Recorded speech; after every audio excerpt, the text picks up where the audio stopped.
오늘은 요한의 제자도 5번째 시간으로 맹인이 되었더라면 이라는 제목으로 말씀을 함께 나누겠습니다. 제가 좀 어린 시절에 들은 우화가 하나 있었어요. 그 우화 중에 제목이 왕의 우물이라는 우화인데 내용은 이렇습니다. 작은 왕국이 있었는데 그 왕국에는 우물이 딱 2개밖에 없었다 그래요. 하나는 왕이 먹는 우물이고 다른 하나는 백성들이 먹는 그런 우물입니다.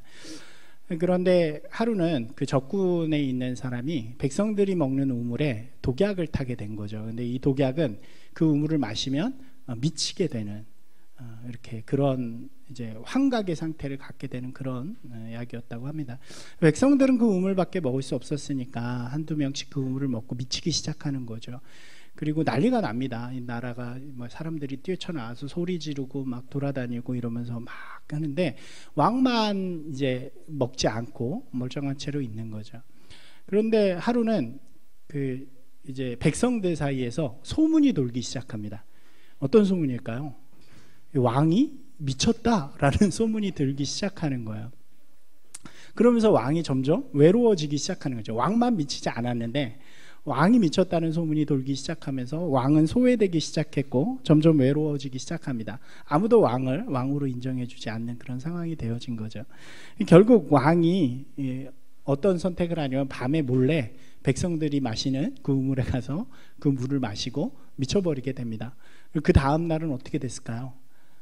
그 백성들이 축제를 벌이기 시작합니다. 이유는 미쳤던 왕이 제정신이 되었다라는 거죠. 이 유화는 이렇게 마무리가 돼요. 이 유화가 좀 우습기도 하지만 한편으로는 우리에게 좀 이렇게 시사하는 바들이 있는 것 같아요. 실제로 우리의 삶 속에서 보면 이러한 모습들이 많이 보일 때가 있죠. 미쳤지만 미치지 않았다고 생각하는 그런 백성들과 미치지 않았지만 미쳐야만 하는 그런 왕의 모습이 우리들의 모습 가운데도 종종 이 세상 가운데도 나타나는 것 같습니다. 오늘 우리가 함께 이야기하는 이 말씀 속에서도 이러한 관점을 좀 우리가 함께 찾아볼 수 있는 것 같습니다. 성경은 예수님께서 계시던 그 당시에 그 시대의 이스라엘의 신앙의 모습에 대해서 하나님이 별로 기뻐하시지 않는, 하나님이 원하시는 모습과는 상반된 그런 모습이었다라는 것을 계속해서 보여주게 됩니다. 예수님께서는 늘 그것을 지적하시죠. 이들이 가지고 있던 왜곡된 신앙들, 그리고 하나님이 원래 원하셨던 모습이 아닌데 율법이나 하나님이 주셨던 말씀 속에서 원하셨던 것이 아니라 이들이 전통으로 대대로 내려오면서 왜곡되어져 버린 그런 신앙들이 이들 가운데 있었다는 거죠. 어떤 신앙의 모습이 있었는가를 보면 가장 먼저는 세속적인 신앙의 모습이 있습니다. 이 세속적이라는 것은 신앙을 통해서 자신의 욕심을 채우고자 하는, 세상의 복을 누리고자 하는 그런 모습이라고 할 수 있겠죠. 이것은 구약으로부터 보면 이스라엘이 항상 가지고 있던 모습이었던 것 같아요.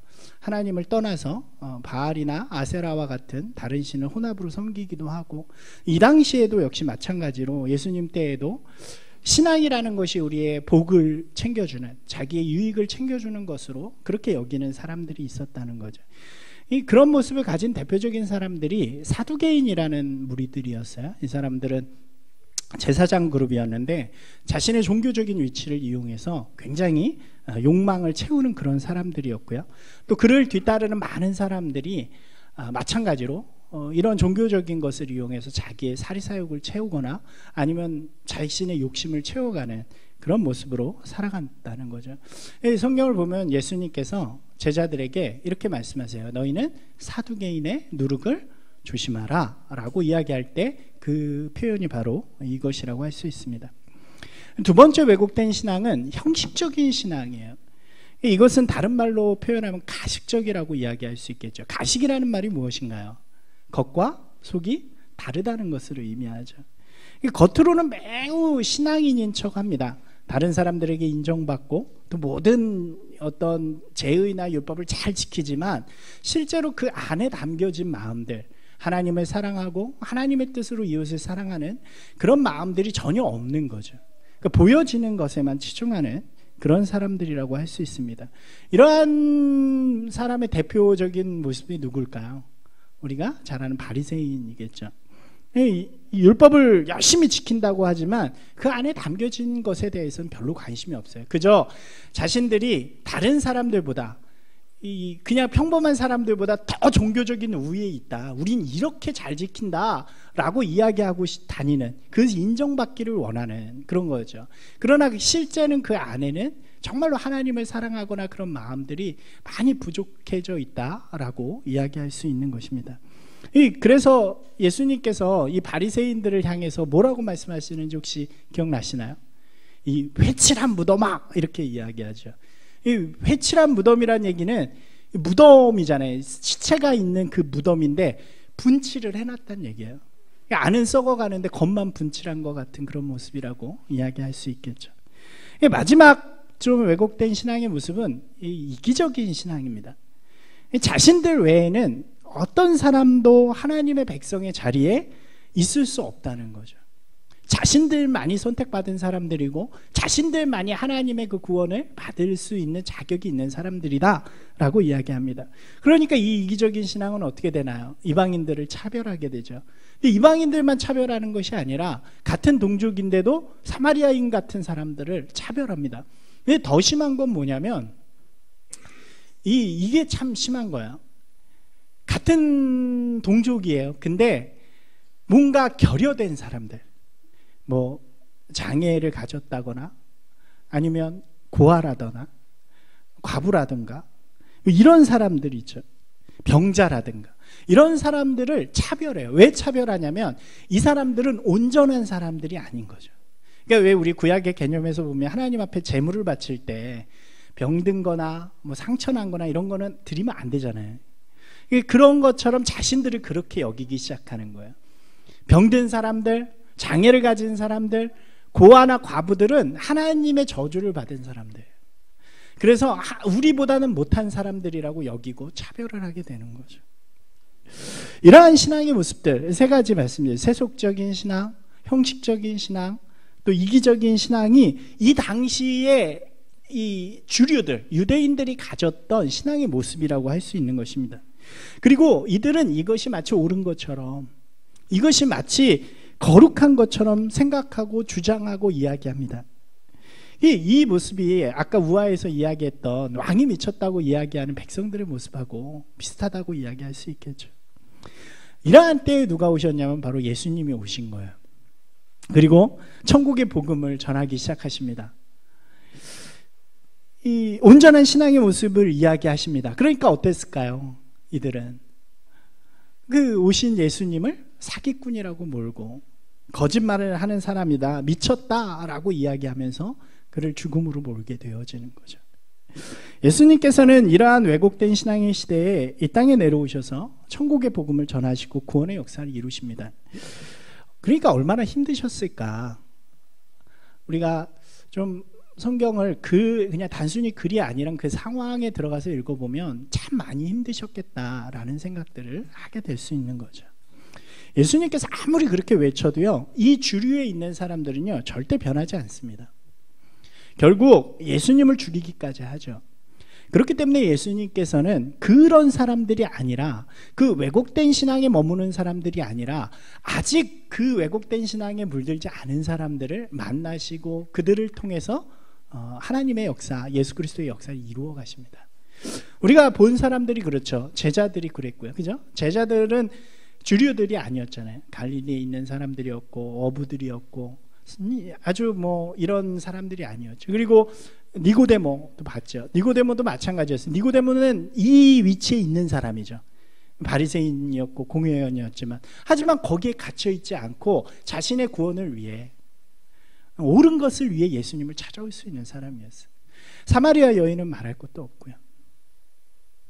모두 다 그런 상황 가운데서 예수님을 만나게 되고 예수님을 통해서 변화되어져서 하나님의 나라를 추구하는 인물들로 바뀌기 시작하게 되어지는 거죠. 오늘 우리가 읽은 본문에도 그런 사람들이 등장합니다. 오늘 우리가 함께 나눌 이야기는 8장의 말씀과 9장의 말씀이에요. 8장과 9장에 걸쳐서 두 명의 이야기가 나오는데 8장의 말씀을 먼저 보면 8장에는 우리가 잘 아는 이야기야. 둘 다 잘 아시겠지만 가늠한 여인에 대한 이야기가 나옵니다. 예수님께서 길을 가실 때에 바리새인들이 이 예수님을 시험하기 위해서 가늠한 여인의 음행을 행한 여인을 잡아오게 됩니다. 그리고 예수님 앞에 놓고 예수님한테 처리해 달라고 이야기를 하는 거예요. 어떻게 하는 게 좋겠습니까? 이것은 굉장히 위험한 함정입니다. 그러니까 어떻게 해야 돼요? 예수님이 평소 했던 말씀대로라면 보듬어 안아야겠죠. 근데 보듬어 안는 순간 뭐에 걸리냐면 모세의 율법에 걸리는 거예요.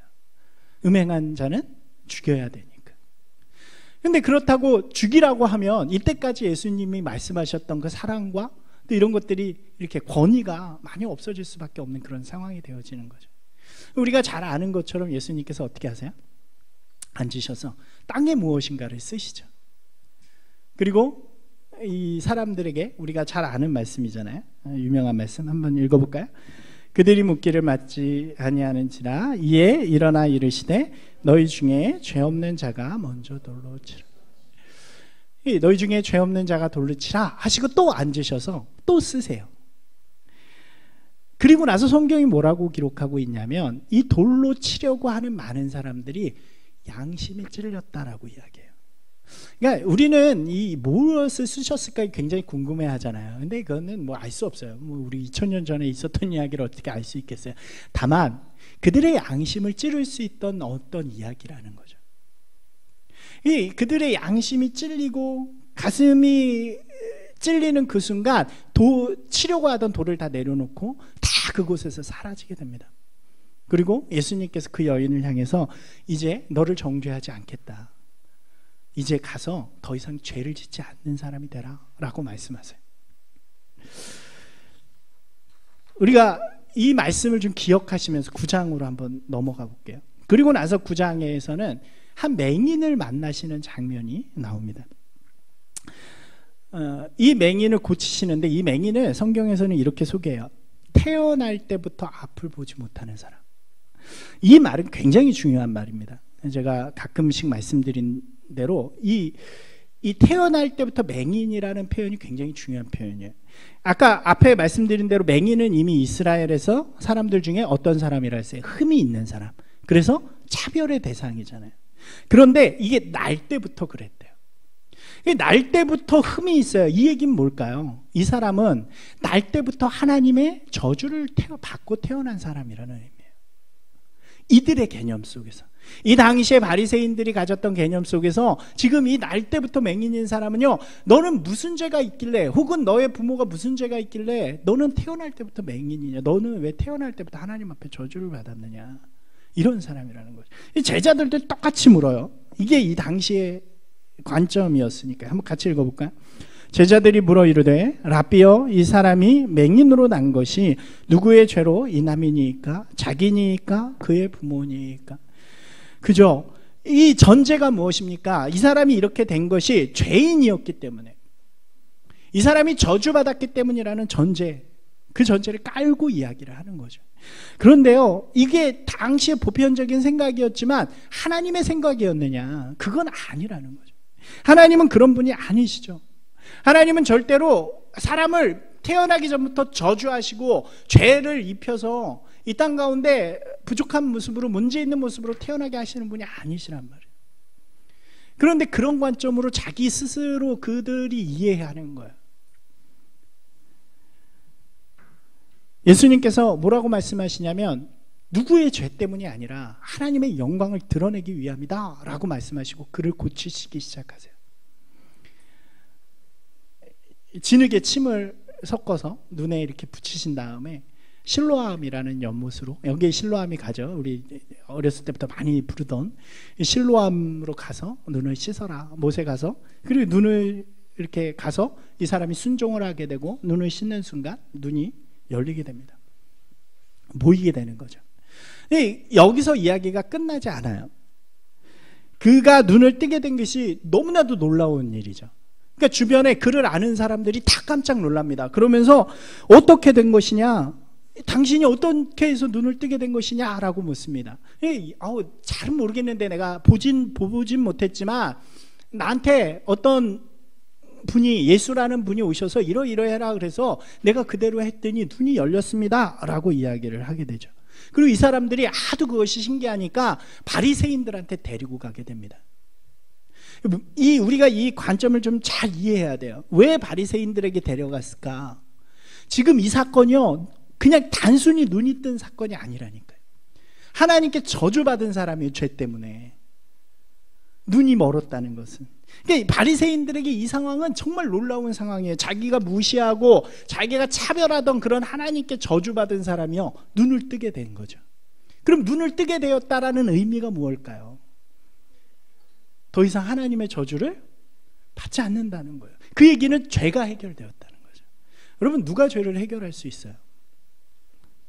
죄를 해결하실 수 있는 분은 오직 하나님 아니시면 하나님이 보낸 자밖에 없는 거예요. 여러분, 바리새인들이 이것을 자신의 관점 속에서 이 사건을 만났을 때 이 사건은 놀라운 사건인 거예요. 저주받고 죽어야만 하는 사람이 눈이 떠지는, 그래서 죄로부터 자유해지고 온전해진 사건이 되어진 거예요. 여러분, 어떻게 해야 될까요? 그럼 바리새인들이 놀라운 이 일들을 찬양하면서 누가 했습니까? 그분은 하나님이 아니십니까? 라고 해야 될 거 아니에요. 그런데 이들이 뒤에 나오는 모습들은 좀 다른 말들이에요. 가장 먼저 이 사람들이 뭐라고 이야기하냐면, 이날이, 성경이 되게 재밌어요. 이 날이 안식일이었대요. 그러니까 바리새인들이 가장 먼저 뭐라고 이야기하냐면, 안식일에 이런 일을 해? 라고 이야기를 해요. 여러분, 이게 이해가 가십니까? 아니, 안식일에 일하지 말라 그랬는데 진흙에다 침을 뱉어서 이걸 이겨가지고 눈에 붙여? 이거 했다는 거예요. 그러면서 이거 했으니까 그 사람은 하나님의 사람이 아니다라고 이야기해요. 이해 잘 안 되시죠? 이 사람들도 이해가 잘 안 됐던 것 같아요. 사람들이 잘 반응을 안 합니다. 그러니까 이번에는 어떻게 하냐면 부모를 불러요. 그리고 부모에게 이렇게 이야기해요. 이 맹인이 지금 본다고 이야기하는데 네 아들이 맞느냐? 그리고 네 아들이 태어날 때부터 맹인이었던 게 맞느냐? 이렇게 물어요. 여러분, 이게 무슨 얘기일까요? 가짜지? 원래 눈 안 먼 거지? 그렇다고 얘기해. 실제로 이 부모가요, 그걸 담대하게 얘기 못합니다. 우리 아들이요, 맹인으로 태어났는데 눈 떴어요, 놀라워요, 이렇게 못해요. 뭐라고 이야기하냐면, 맹인도 맞고 우리 아들도 맞는데 어떻게 된 건지는 잘 모르겠어요. 그 일은 다 큰 성인이니까 걔한테 가서 물어보세요, 이렇게 이야기를 해요. 그리고 성경은 그 이유를 이렇게 말합니다. 같이 읽어볼까요? 그 부모가 이렇게 말한 것은 이미 유대인들이 누구든지 예수를 그리스도로 시인하는 자는 출교하기로 결의하였으므로 그들을 무서워함이라. 지금 상황이 이런 거예요. 이것도 자신들 뜻대로 되지 않아요, 바리새인들이. 그러니까 이제 다시 맹인이었던 사람을 부릅니다. 그리고 나서 뭐라고 이야기하냐면 이렇게 이야기해요. 너 눈 떴어? 그래, 그거 하나님이 하신 일이지. 근데 저 사람이 한 일 아니야. 이렇게 이야기를 해요. 하나님이 하신 일은 맞지만, 그래서 너의 죄가 해결된 것은 맞지만 그건 저 사람하고 상관없는 거예요. 저 사람은 죄인이거든. 근데 이 맹인이요, 분명해요. 그죠? 이 맹인은 이때까지 보지 못했던 사람이에요. 그런데 뭐를 듣고 갔어요?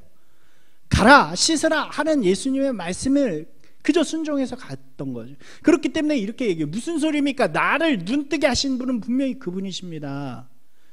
그분이라니까요. 그랬더니 바리새인들이 그 사람이 어떻게 네 눈을 뜨게 하냐, 어떻게 뜨게 한단 말이냐 그랬더니 이 맹인이 되게 재밌게 이야기해요. 뭘 자꾸 물으세요? 당신들도 그분 따라다니고 싶으셔서 그러세요? 그렇게 이야기해요. 이 사람이 이해가 안 되는 거예요. 그들이 가지고 있던 종교적인 신념, 자신들의 방법 속에선 이분이 누구셔야만 돼요? 하나님의 아들이셔야만 하는 거예요. 그런데 무엇 때문인지 자신의 눈을 뜨게 한 이 사람들이 자꾸 예수님을 부인하는 거예요. 그것을 거부하는 거예요.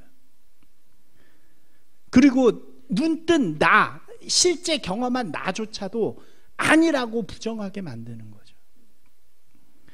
결국 이 사람들이, 바리새인이 이 사람을 쫓아냅니다. 거짓말하지 마. 그리고 이 바리새인이 쫓겨가던 중에 예수님을 만나게 되는 거예요. 처음 본 거죠, 예수님을. 음성으로만 듣던.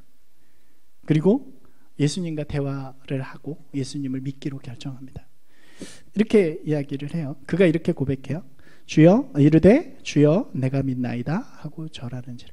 여기서 절한다는 말은 예배한다라는 말하고 같은 말이에요. 이제 예수님을 따르는 사람이 되었다라는 거죠. 이때 예수님께서 하시는 말씀이 오늘 우리가 읽은 말씀들인데 한번 같이 읽어볼까요? 예수께서 이르시되 내가 심판하러 이 세상에 왔으니 보지 못하는 자들은 보게 하고 보는 자들은 맹인이 되게 하려. 그죠? 본다고 이야기했던 바리새인들은요, 보지 못해요. 근데 보지 못하고 그렇게 살아온 맹인이요, 눈을 뜨게 되었어요. 예수님께서 이 말을 하시니까요, 이 말을 들은 바리새인들이 이렇게 물어요. 그러면 우리가 맹인입니까? 이렇게 물어요. 우리가 맹인이란 말이에요? 이렇게 따지듯이 물어요. 여러분, 아까 맹인은 뭐하고 같다 그랬어요? 죄인하고 같다 그랬잖아요. 그러면 그들에게 심각한 거예요. 우리가 죄인입니까? 우리가 이렇게 하나님을 잘 쫓고 율법도 잘 따르는 그럼 우리가 죄인입니까? 예수님께서 하시는 마지막 말씀이세요. 같이 읽어볼까요? 예수께서 이르시되 너희가 맹인이 되었더라면 죄가 없었으니 본다고 하니 너희 죄가 그대로 있느니라. 이 두 가지 이야기가 8장과 9장에 이렇게 연속으로 나옵니다. 여기엔 두 가지 공통점이 있어요. 두 가지 이야기는 다 단순히 기적이나 사건을 이야기하는 것이 아니라 여기에 나오는 두 주인공은 공통점이 있죠. 둘 다 이 이스라엘로부터 버려진 사람들, 하나님 앞에 저주를 받았다고 여기는 사람들이에요. 그런데 예수님께서 이들을 찾아오십니다. 그리고 그들의 삶의 자리를 변화시켜 주세요. 반면에 그 자리에는 바리새인, 서기관, 뭐 이런 종교 지도자들이 있었단 말이에요. 그들은 자신들이 매우 높고 거룩한 종교적인 위치에 있다고 생각했어요. 하나님을 더 많이 알고 하나님을 더 많이 따르고 그래서 하나님 앞에 자격이 있다고 생각한 사람들이에요. 그런데 이들이요, 예수님이 바닥에 무엇인가 쓰셨을 때 마음이 찔려서 다 도망가요.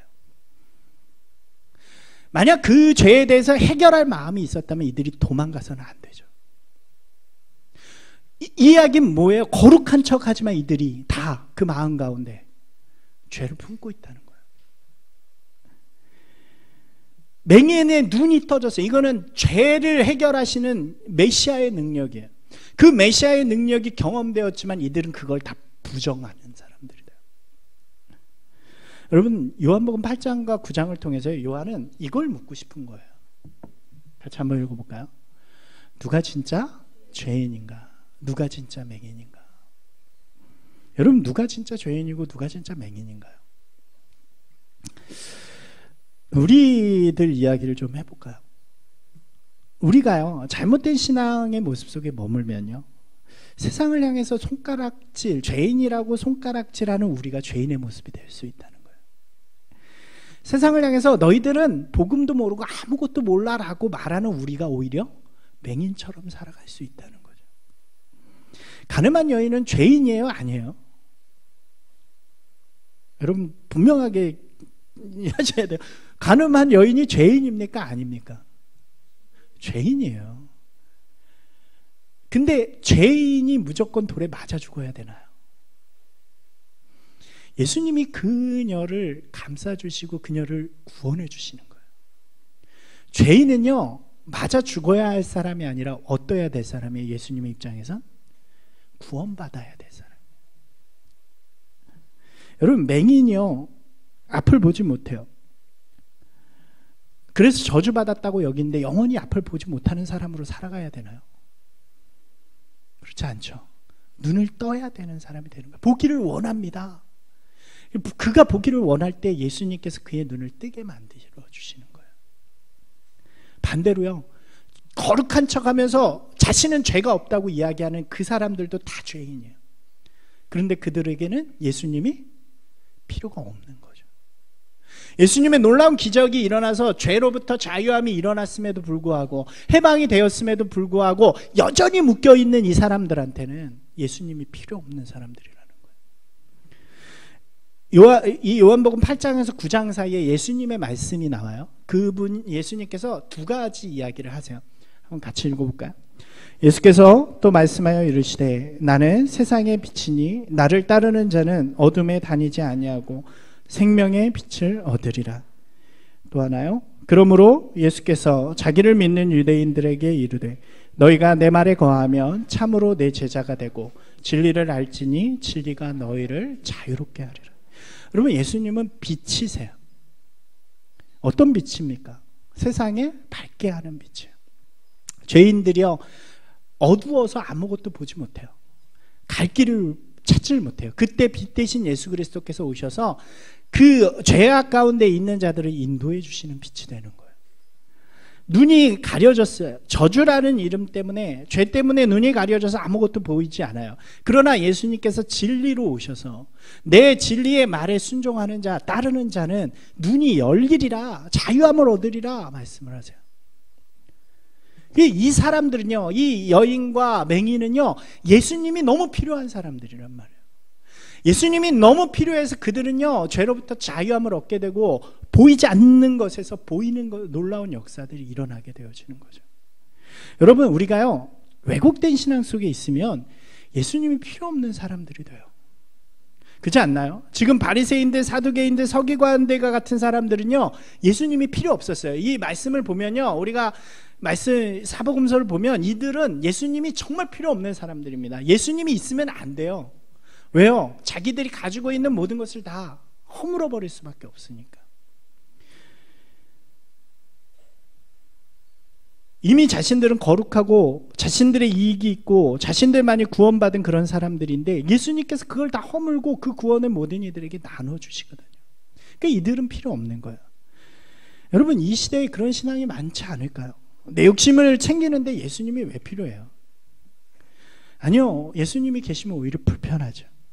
남에게 보이는 이게 위한 신앙에 예수님이 계시면 안 되죠.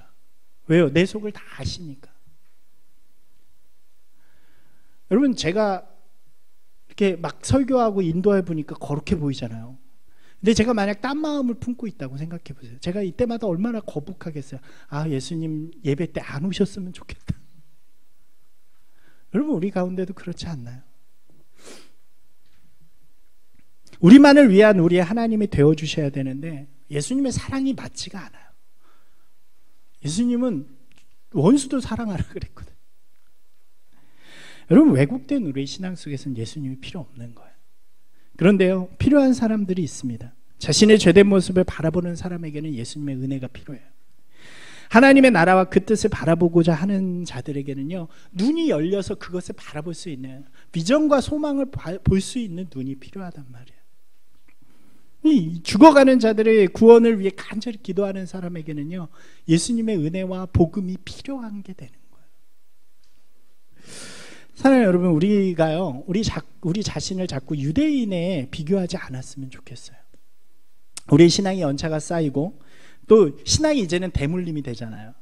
그러다 보니까 부모가 교회를 다니면 자녀도 자연스럽게 교회를 다니다 보고, 그러다 보니까 믿음이 너무 쉬워졌어요.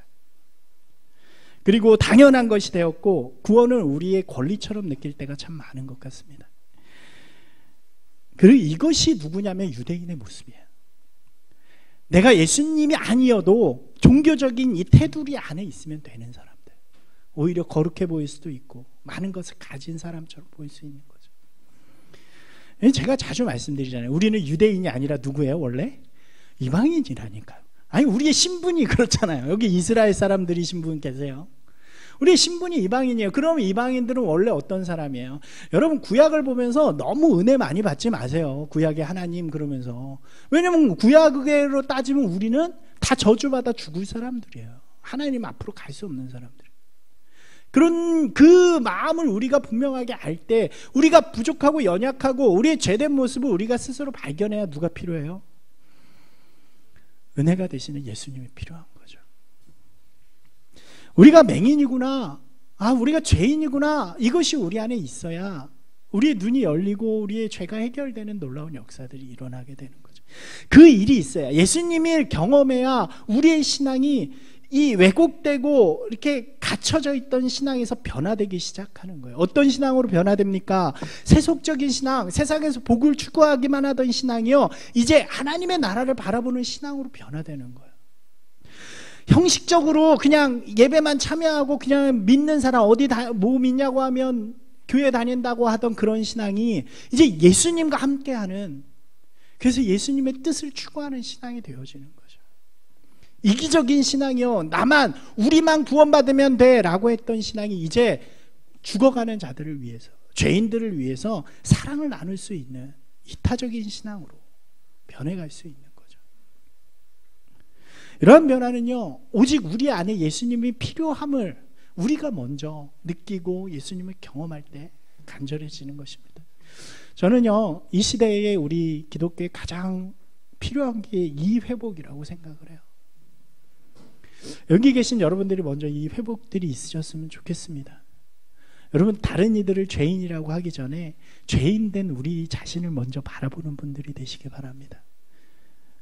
다른 이들의 눈 보지 못함을 책망하기 전에 나의 눈 몸을 좀 돌아보면서, 예수님, 우리의 죄를 세상의 빛 되신 예수님께서 해결해 주시고, 우리의 이 보지 못함을 주님께서 우리의 눈을 열어 보게 하여 주시옵소서. 그렇게 우리가 간구하며 나아갈 때, 또 경험할 때 우리 신앙이 주님이 원하시는, 주님이 뜻을 이루어 갈 수 있는 귀한 신앙으로 변화될 줄로 믿습니다.